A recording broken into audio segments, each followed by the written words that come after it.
देखल न जाला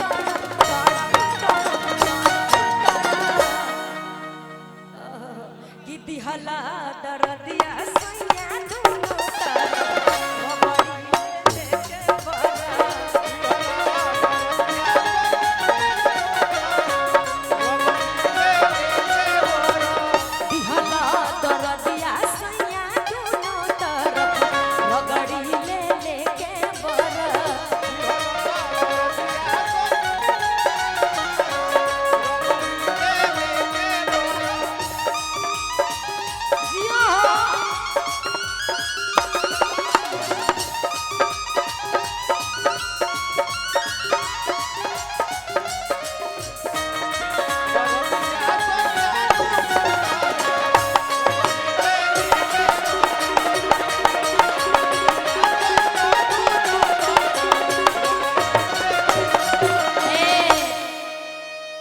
ऐसन करी बहुत म्यूजिक के आवाज सुना था बहुत ज्यादा ऐसन करी कि हमारा आवाज ये ऊपर सुनाओ अब भैया का बबुआ ना जिया लगाना गाई सब अभी बाकी बटे हाँ हाँ पवन जी वाला खेसारी जी वाला सब गायब अभी अभी तो सब बाकी बा टेलर होता फिल्म बाकी बा अभी हाँ हाँ धीरे धीरे वो होई हाँ सब होई अभी अभी उहे गायब जौन सबे कोई के अच्छा लगी ओकरा बाद से अब रौरा नु कहानी है बबुआन जी वाला में सब मिलौनी जुलौनी बाटे तो सब गायब लेकिन टाइम होखे दी है ने अब ए कि साझे से नाच देखे आ गइल बारात में कि भइल बड़ो है हरे अपन आ हई में हर छोड़ी रात में कि ओनिए कदिला अभोर हरिया हो अभोर हरिया हो ई ठीक बानू तनी हाला करके बताई कि हां ई ठीक बा हाँ हाँ उमच के कि ओनिए कदिला अभोर हरिया हो अभोर हरिया हो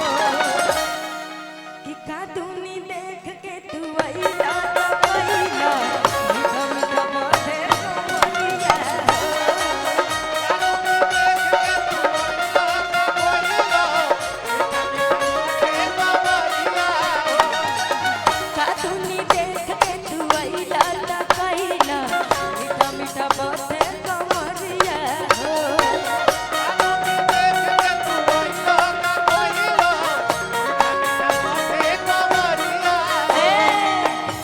से नाच देखे गइलो बारात में भइल बड़ो है हरे अपन मेहर छोड़ी रात में ओनिए बदला भोर हरिया हो भोर हरिया हो ओनिए बदला भोर हरिया हो भोर हरिया हो